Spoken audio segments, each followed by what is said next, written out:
we react to some of the top headlines going on in the soccer world.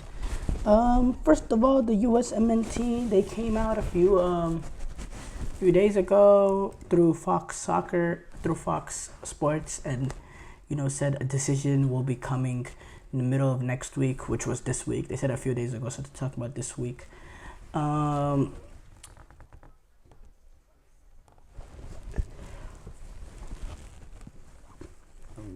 Look, I'm not going to comment too much on it. They just need to make the right decision, and I made it clear in the last 2 segments ago what is the clear decision. The U.S. has a big problem, and it starts off with the manager, and yeah, that's all I need to say. And middle of the week, it's Tuesday, or it was Tuesday. We're at 12:35 right now, so it's Wednesday. So I believe the decision should come, later on today, maybe tomorrow. But it's time. It's time to move on. It's time to make the change and bring in someone that can have a positive impact the way that Jesse Marsch has had on Canada. And, Jurgen Klopp is probably not possible. Let's be realistic. Obviously, if it was, we'll all want him. But, it's still, whether or not he's possible or not, new manager must come in.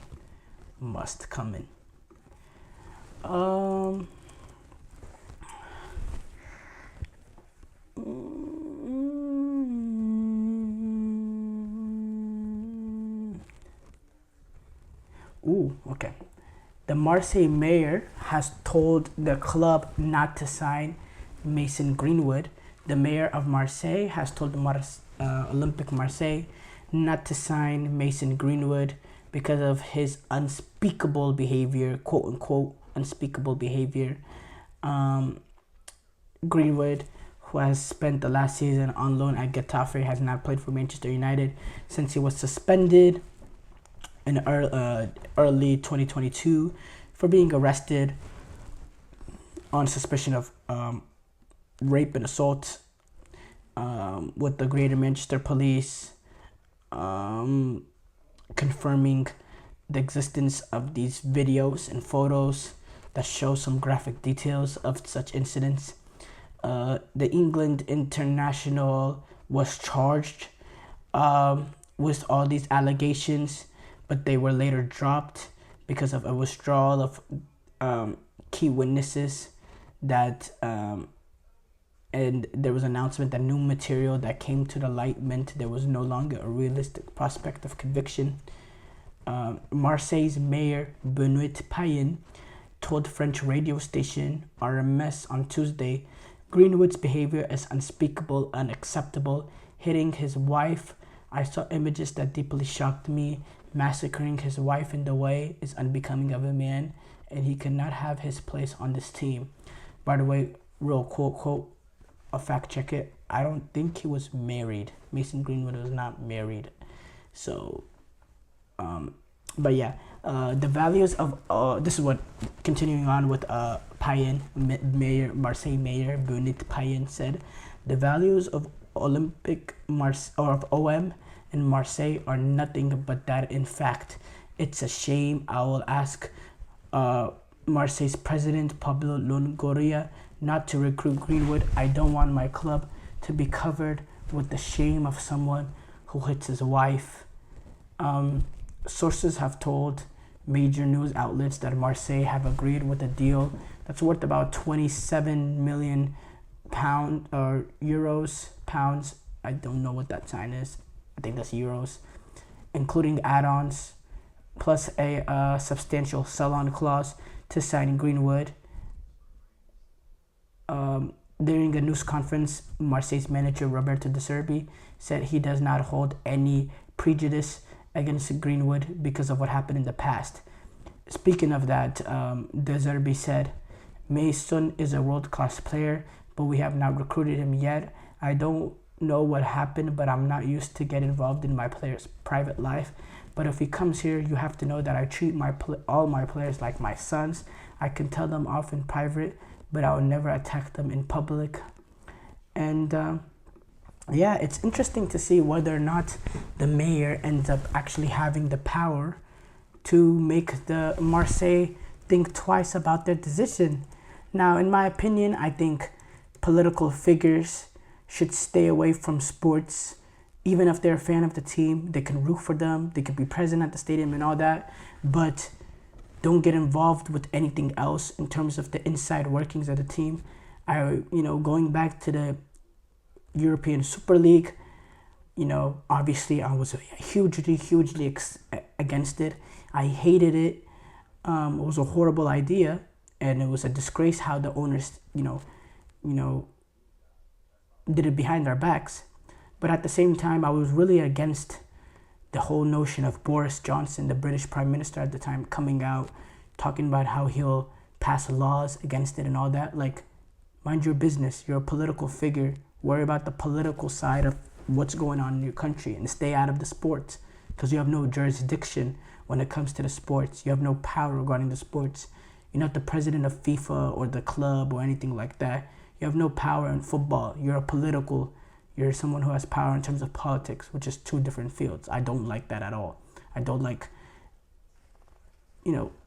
people in politics thinking they have any sort of control amongst football. That's not within your control. Lamine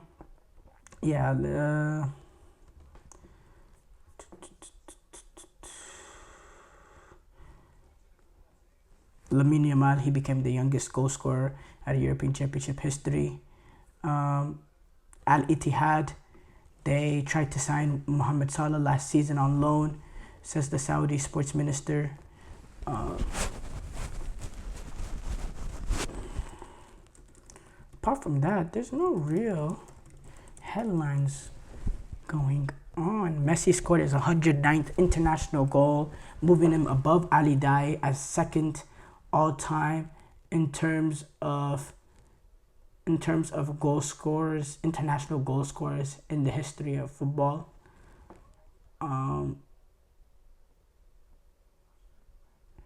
Liverpool's owner, Fenway Sports, the American owners, are in talks to buy French club Bordeaux. Craig Bellamy is hired as a Wales coach for his first role in senior management. He's gonna take over the Wales national team.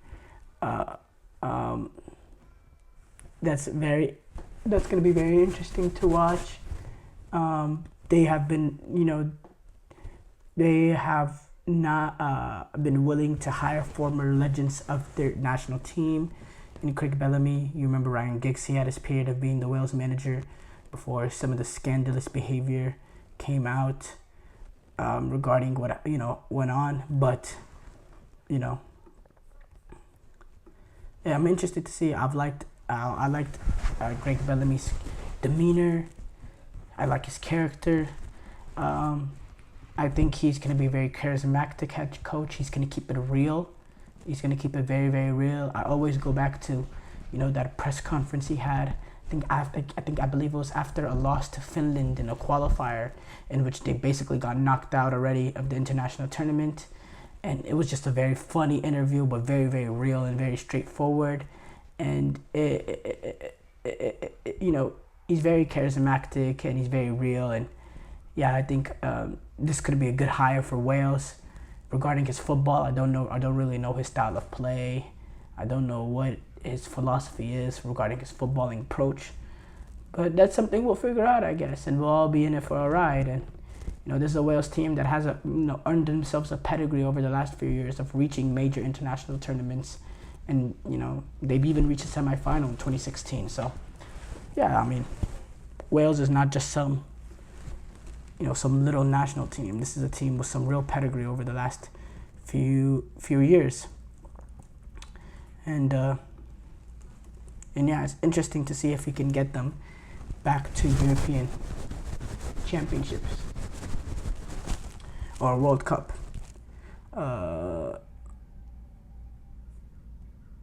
Mbappe, he came out saying, in football, you're good or not good. I wasn't good. My Euro was a failure. I wanted to be a European Championship. I would not go on holiday. I will rest well. It will do me a lot of good. Then I'll get ready to start a new life. There's a lot to do. Yeah, I couldn't say better myself. It was a failure of a European Championship. And yeah,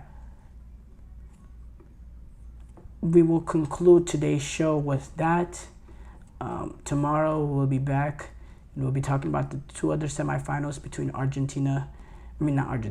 Netherlands and England, and then Colombia, Uruguay. Two very, very, very, very good games. And thank you for tuning into the GSMC Soccer Podcast presented by the GSMC Sports Network. Your support means a lot to us. So please remember to subscribe to the show and leave a positive review. It really does make a difference. We also invite you to follow us on Facebook, Twitter, TikTok, and Instagram for more content and updates. Thank you once again, and have a wonderful, wonderful day.